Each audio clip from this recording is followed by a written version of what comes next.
ನಾವು ಹಾಸ್ಪಿಟ್ಲಿಗೆ ಹೋಗಿ ಬರ್ತೀವಿ. ಸರಿ ಸೀತು, ಇದರಲ್ಲಿ ಭದ್ರಣ್ಣ ಅಮ್ಮ ಇಬ್ಬರಿಗೂ ತಿಂಡಿ ರೆಡಿ ಮಾಡಿದ್ದೀನಿ. ಅಮ್ಮ ತಿನ್ನಲಿಲ್ಲ ಅಂತ ಹೇಳಿದ್ರು ನೀನೇ ಬಲವಂತ ಮಾಡಿ ತಿನ್ನಿಸ್ಬೇಕು. ನೀನೇನು ಯೋಚನೆ ಮಾಡಬೇಡ ಅಕ್ಕ, ಅಮ್ಮನ ನಾನು ನೋಡ್ಕೋತೀನಿ. ನೀವಿಬ್ರು ಈಗ ಹೋಗಿರಿ, ಮಧ್ಯಾಹ್ನ ಊಟ ತಗೊಂಡು ನಾನು ಬರ್ತೀನಿ. ಪರವಾಗಿಲ್ಲ ಅಕ್ಕ, ಭದ್ರಣ್ಣ ಬಂದು ಊಟ ತಗೊಂಡು ಹೋಗ್ತಾನೆ. ನೀನು ಇಲ್ಲೇ ಇದ್ದು ಅಪ್ಪನ ನೋಡ್ಕೊ. ಹೌದಕ್ಕ, ಚಿಕ್ಕಮ್ಮನ ನಾವು ನೋಡ್ಕೊಳ್ತೀವಿ, ನೀವು ಚಿಕ್ಕಪ್ಪನ ನೋಡ್ಕೊಳ್ಳಿ ಆಯ್ತಾ? ಸರಿ ಹೊರಡೋಣ. ಬರ್ತೀನಕ್ಕ.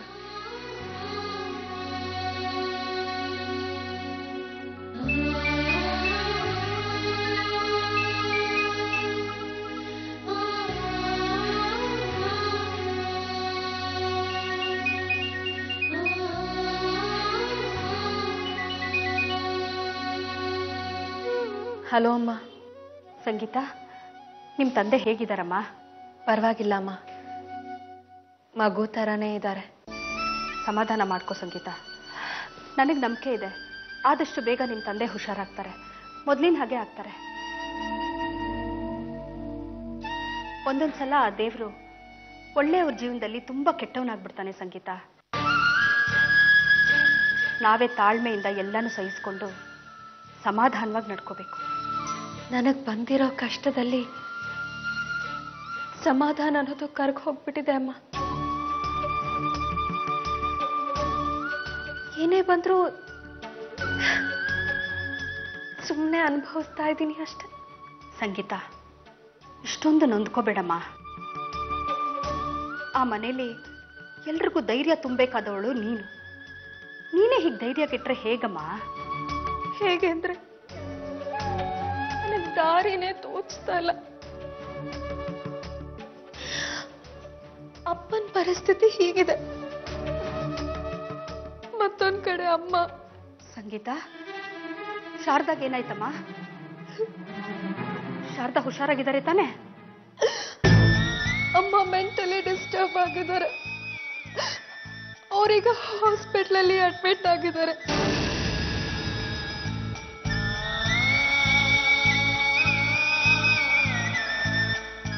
ಡಾಕ್ಟರ್ ಟ್ರೀಟ್ಮೆಂಟ್ ಕೊಡ್ತಾ ಇದ್ದಾರೆ. ಒಂದೆರಡು ದಿನ ಹಾಸ್ಪಿಟ್ಲಲ್ಲೇ ಇರ್ಬೇಕು ಅಂತ ಹೇಳಿದ್ದಾರೆ. ಅಮ್ಮನ್ಗೆ ಈ ಆಘಾತನೆಲ್ಲ ತಡ್ಕೊಳಕ್ ಆಗ್ಲಿಲ್ಲ ಅಮ್ಮ. ಹೇಗೇಗೋ ಆಡೋದಕ್ ಶುರು ಮಾಡಿದ್ರು, ಏನೇನೋ ಮಾತಾಡ್ತಿದ್ರು. ಭಯ ಆಯ್ತು ನಮ್ಗೆ, ಅದಕ್ಕೆ ಹಾಸ್ಪಿಟ್ಲಲ್ಲಿ ಅಡ್ಮಿಟ್ ಮಾಡಿದ್ವಿ. ನಮ್ಮ ಮನೆನೇ ಮಂತ್ರಾಲಯ ಅಂತ ಅನ್ಕೊಂಡಿದ್ವಿ ಅಮ್ಮ ನಾವು. ಆದ್ರೆ ಹೀಗಾಗ್ತಿರೋದನ್ನೆಲ್ಲ ನೋಡ್ತಿದ್ರೆ ಮುಂದೆ ಇನ್ನೂ ಏನೇನ್ ಕಾದಿದ್ಯೋ ಅಂತ ಭಯ ಆಗ್ತಿದೆ ಅಮ್ಮ. ನಾವ್ ಅನ್ಕೊಳ್ಳೋದೆಲ್ಲ ನೆರವೇರುತ್ತೆ ಅನ್ನೋ ನಂಬಿಕೆನೆ ನನ್ನಿಂದ ದೂರ ಆಗೋಗಿದ್ಯಮ್ಮ. ನನಗಾಗ್ತಿರೋ ನೋವನ್ನು ಹೇಳ್ಕೊಳಕ್ ಆಗ್ತಿಲ್ಲ. ಒಬ್ಳೆ ಕೊರಗ್ತಾ ಇದ್ದೀನಿ. ಸಮಾಧಾನ ಮಾಡ್ಕೊಮ್ಮ, ಅಳ್ಬೇಡ.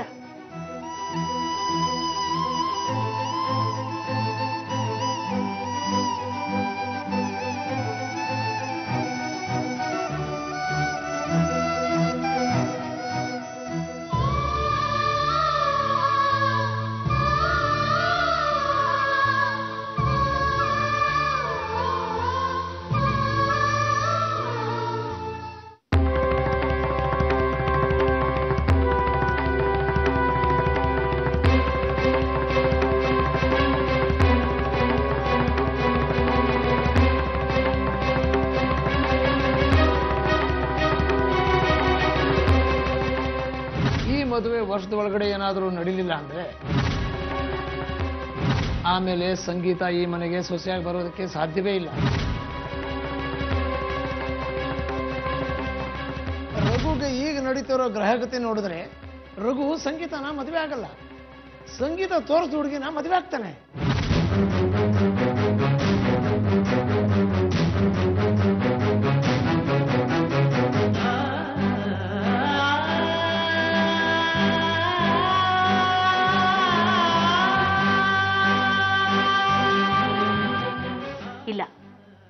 ನಾನು ಹೀಗೆ ಸುಮ್ಮನೆ ಇದ್ರೆ ನನ್ನ ಮಗನ ಬದುಕು ಖಂಡಿತ ಹಾಳಾಗುತ್ತೆ.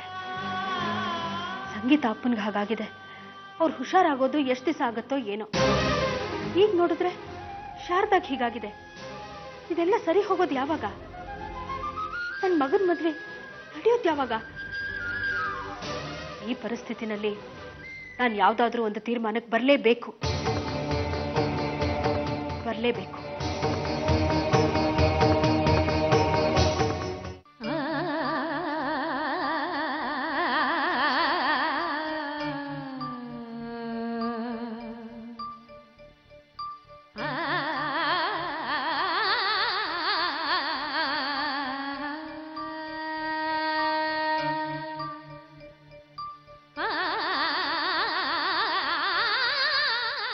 ಶ್ರುತಿ, ನಾನು ನನ್ನ ತಂಗಿನ ಎಷ್ಟೊಂದು ಪ್ರೀತಿಸ್ತೇನೆ ಅಂತ ನಿನಗೆ ಗೊತ್ತು. ನೀನೇ ಹೇಳ್ತಾ ಇದ್ದೆ, ನಿಮ್ಮಿಬ್ರದು ಅಣ್ಣ ತಂಗಿ ಪ್ರೀತಿ ಅಲ್ಲ, ಅಪ್ಪ ಮಗಳು ಪ್ರೀತಿ ಅಂತ. ಅಂತ ನನ್ನ ತಂಗಿಗೆ ಇಂದುಶೇಖರ ತುಂಬಾ ಮೋಸ ಮಾಡ್ಬಿಟ್ಟ, ತುಂಬಾನೇ ನೋವು ಮಾಡ್ಬಿಟ್ಟ.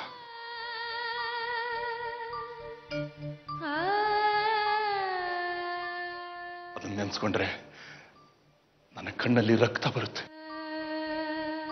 ಪ್ರಪಂಚದಲ್ಲಿ ಯಾವ ಹೆಣ್ಣಿಗೂ ಅಂತ ಸ್ಥಿತಿ ಬರಬಾರದು, ಹಾಗಾಗ್ಬಿಟ್ಟಿತು. ನನ್ನ ತಂಗಿ ಚಿಕ್ಕವಳಿದ್ದಾಗ ಯಾವಾಗಲೂ ಒಂದು ಪ್ರಶ್ನೆ ಕೇಳ್ತಾ ಇದ್ಲು, ಅಣ್ಣ ನೀ ನನ್ನನ್ನು ಚೆನ್ನಾಗಿ ನೋಡ್ಕೋತೀಯ ಅಲ್ವಾ, ನನಗೆ ಅನ್ಯಾಯ ಆಗೋದಕ್ಕೆ ಬಿಡೋದಿಲ್ಲ ಅಲ್ವಾ ಅಂತ.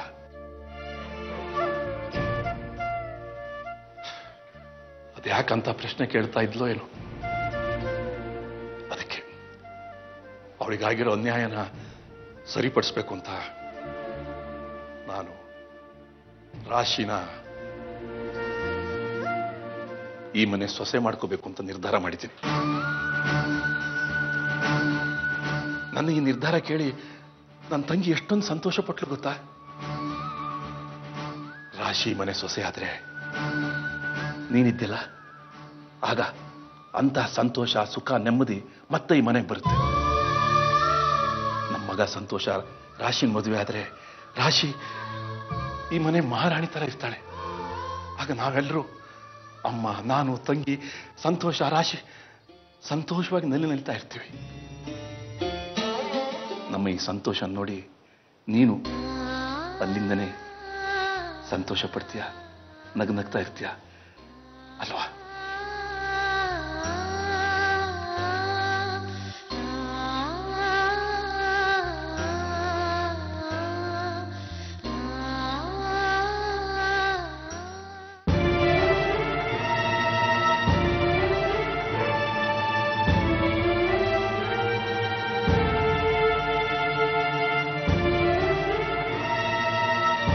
ಹಾಯ್ ಸಿತಾರ,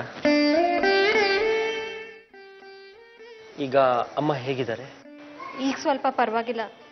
ನಾಳೆ ಇಲ್ಲ ನಾಡಿದ್ರಲ್ಲಿ ಡಿಸ್ಚಾರ್ಜ್ ಮಾಡ್ತೀವಿ ಅಂತ ಹೇಳಿದ್ದಾರೆ. ಸಂತೋಷ್, ನನ್ನ cousin Nandini. Hi. Hello Sithara, ನಿನ್ನ ಹತ್ರ ಸ್ವಲ್ಪ ಮಾತಾಡೋದಿತ್ತು. ನಂದಿನಿ, ಒಂದು ನಿಮಿಷ ಬರ್ತೀವಿ. ಸರಿ ಸಿತಾರ.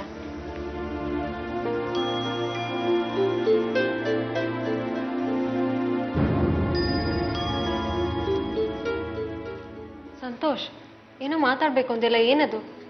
ಅದು ನಮ್ಮ ಮನೇಲಿ ನಮ್ಮ ಪ್ರೀತಿ ವಿಚಾರ ಹೇಗೆ ಮಾತಾಡಬೇಕು ಅಂತಾನೆ ಗೊತ್ತಾಗ್ತಾ ಇಲ್ಲ ಸಿತಾರ.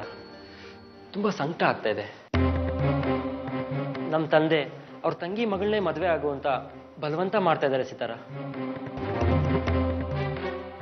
ಏನ್ ಮಾಡ್ಬೇಕು ಅಂತಾನೆ ತೋರಿಸ್ತಾ ಇಲ್ಲ ಸಿತಾರ. ಸಂತೋಷ್ ಪ್ಲೀಸ್, ನೀನೇ ಹೇಗಾದ್ರೂ ಮಾಡಿ ಮ್ಯಾನೇಜ್ ಮಾಡು ಸಂತೋಷ್. ಮೊದಲು ನಮ್ಮನೆ ಪರಿಸ್ಥಿತಿ ಎಲ್ಲ ಸರಿ ಹೋಗ್ಲಿ, ಆಮೇಲೆ ಇಬ್ರು ಮನೇಲೂ ಹೇಗೆ ಒಪ್ಪಿಸ್ಬೇಕು ಅನ್ನೋದನ್ನ ಯೋಚನೆ ಮಾಡೋಣ. ನಾನು ನಮ್ಮ ಅತ್ತೆ ಮಗಳ ಹತ್ರ ಒಂದು ಹುಡುಗಿನ ಪ್ರೀತಿಸ್ತಾ ಇದ್ದೀನಿ ಅಂತಾನು ಹೇಳಿದ್ದೀನಿ. ಅಳದ್ಕೊಂಡು ಒಪ್ಕೊಂಡ್ಲು.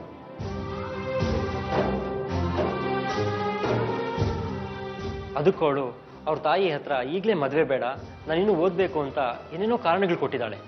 ಆದರೆ ಅವರು ಮದುವೆ ಆದ್ಮೇಲೆ ಓದ್ಬೋದು ಅಂತ ಅವಳನ್ನ ತಡೆದಿಟ್ಟಿದ್ದಾರೆ. ನನಗೇನು ಯೋಚನೆ ಮಾಡೋ ಪರಿಸ್ಥಿತಿಲಿ ಇಲ್ಲ ಸಂತೋಷ್. ಈಗ ಸದ್ಯಕ್ಕೆ ನನ್ನ ಮನಸ್ಸಲ್ಲಿರೋದು ನಮ್ಮ ಅಪ್ಪ ಅಮ್ಮ ಇಬ್ರು ಬೇಗ ಹುಷಾರಾಗಿ ಮನೆಗೆ ಬರಬೇಕು ಅನ್ನೋದು ಮಾತ್ರ. ನನಗೂ ನಿನ್ನ ಪರಿಸ್ಥಿತಿ ಅರ್ಥ ಆಗುತ್ತೆ ಸಿತಾರ.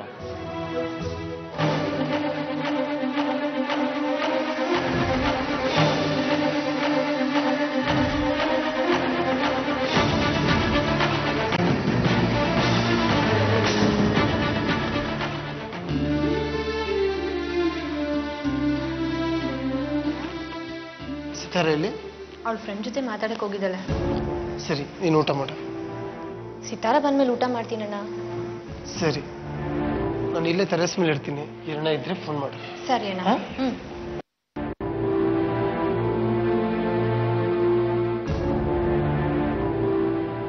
ಎಲ್ಲ ಸರಿ ಹೋಗುತ್ತೆ ಸಿತಾರ.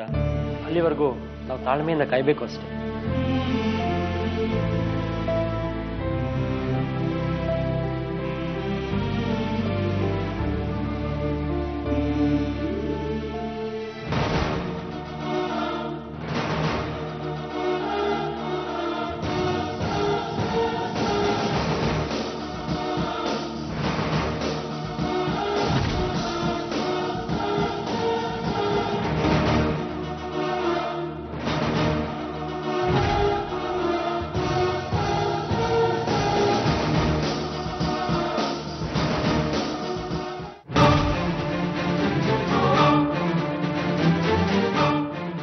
ಸಂತೋಷ್, ಬಾ ನಿಮಿಷ. ಏನೇ ಸಿತಾರ?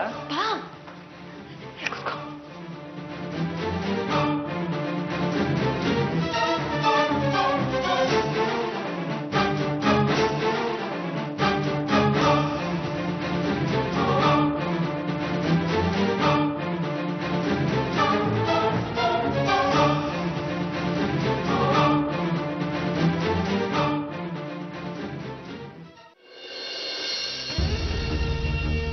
ಎಂತ ಟೆನ್ಷನ್ ತಂದಿಟ್ಟಾಕ ಆ ವಿಷಯ ಇನ್ನೂ ನನ್ನ ತಲೆಯಿಂದ ಹೋಗ್ತಾನೆ ಇಲ್ಲ.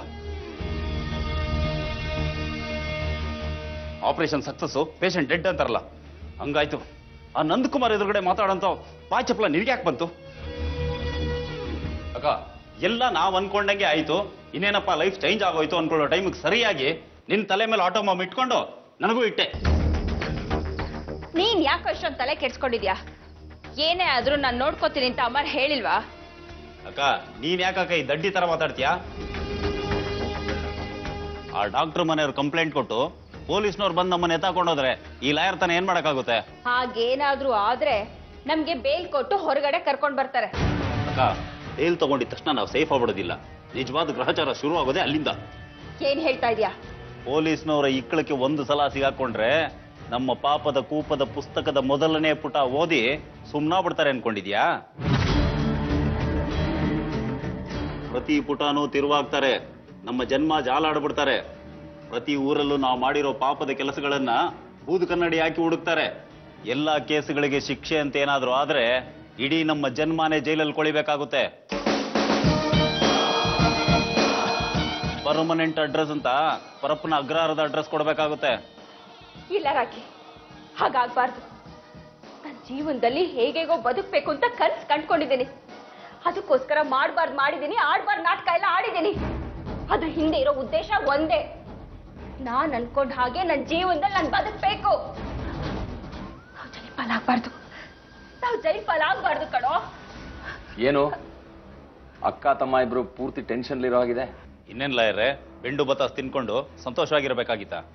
ಬೆಂಡು ಬತ್ತಾಸು ಏನು ಬೇಡ, ತುಪ್ಪದಲ್ಲಿ ಮಾಡಿರೋ ಈಗ ಸ್ಪೆಷಲ್ ಮೈಸೂರು ಪಾಕ್ ತಿನ್ನಿ ಸಾಕು. ನೀನ್ ಕೇಳ್ತಾ ಇರೋದು ಹೇಗಿದೆ ಗೊತ್ತಾ? ನೇಣ್ ಹಾಕೋವಾಗ ನಿನ್ ಕೊನೆಯ ಆಸೆ ಏನು ಅಂತ ಕೇಳ್ತಾರಲ್ಲ, ಹಾಗಿದೆ. ಸುಮ್ನೆ ಏನೇನೋ ಅಂದ್ಕೋಬೇಡ ಯಾಮಿನಿ. ನಾನು ನಿನಗೆ ಅವತ್ತೇ ಹೇಳಿದೆ ತಾನೆ, ನಿನ್ನ ಟೈಮು ಈಗ ತುಂಬಾ ಚೆನ್ನಾಗಿದೆ ಅಂತ. ತಗೋ, ಮೊದಲು ಈ ಸ್ವೀಟ್ ತಿನ್ನಿ, ಆಮೇಲೆ ಸಂತೋಷದ ವಿಷಯ ಏನು ಅಂತ ಹೇಳ್ತೀನಿ. ಏನಂತ ಸಂತೋಷದ ವಿಷಯ? ಆ ಡಾಕ್ಟರ್ ಫ್ಯಾಮಿಲಿ ಏನಾದ್ರು ಹೋಲ್ಸೇಲ್ ಆಗಿ ಹೊಗೆ ಹಾಕ್ಸ್ಕೊಂಡ್ರಾ? ಒಂದ್ ರೀತಿ ಹಾಗಾದಾಗೆ ಲೆಕ್ಕ. ಅಮರ್, ಏನ್ ಹೇಳ್ತಾ ಇದೀಯಾ? ನೀವು ಯಾವ ಟೆನ್ಷನ್ ಮಾಡ್ಕೊಳ್ಳೋ ಅಗತ್ಯನೂ ಇಲ್ಲ. ಆ ಡಾಕ್ಟರ್ ಹೆಂಡತಿಗೆ ಹುಚ್ಚು ಹಿಡಿದಿದೆ.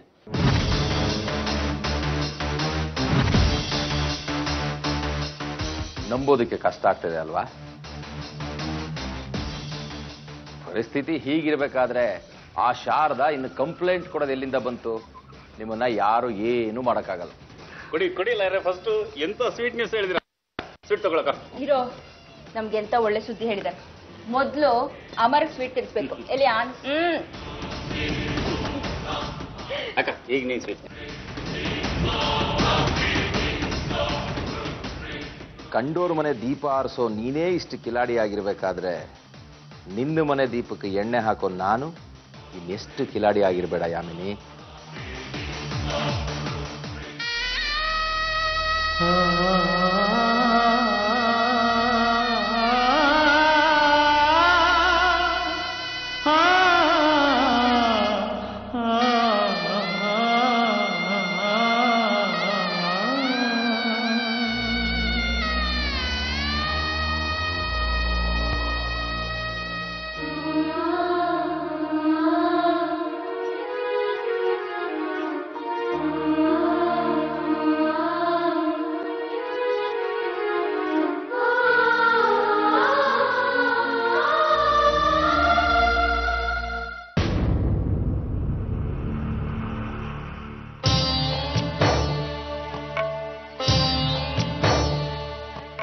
ಡಾಕ್ಟ್ರ್ ಏನು ಹೇಳಿದ್ರು ಸಂಗೀತ?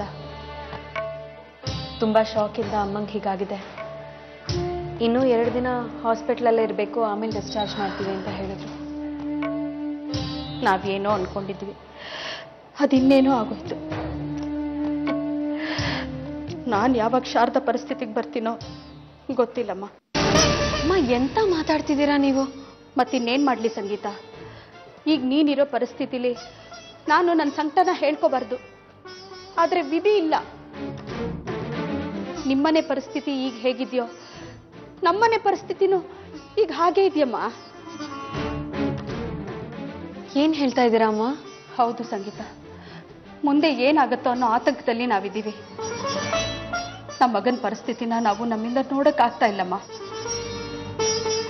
ಈ ರೀತಿ ಎಲ್ಲ ಆಗೋಯ್ತಲ್ಲ ಅಂತ ಅವನು ತುಂಬ ಕೊರಗ್ತಾ ಇದ್ದಾನೆ. ಆ ನೋವನ್ನ ನಮ್ಮ ಹತ್ರ ಹೇಳ್ಕೊಳಕ್ಕಾಗ್ದೆ ಮನಸ್ಸಲ್ಲೇ ಮುಚ್ಚಿಟ್ಕೊಂಡು ತುಂಬ ಬೇಜಾರು ಮಾಡ್ಕೋತಾ ಇದ್ದಾನೆ ಸಂಗೀತ. ಅವನ ಪ್ರಪಂಚನೇ ನೀನು ಸಂಗೀತ. ಸದಾ ಅವನು ನಿನ್ ಬಗ್ಗೆನೇ ಯೋಚನೆ ಮಾಡ್ತಾ ಇರ್ತಾನೆ. ಶುಭ ಕಾರ್ಯ ನಡೆಯೋ ಸಮಯದಲ್ಲಿ ಹೀಗೆಲ್ಲ ಆಗೋಯ್ತಲ್ಲ ಅಂತ ಯಾವಾಗ್ಲೂ ಸಂಕಟ ಪಡ್ತಾ ಇರ್ತಾನೆ.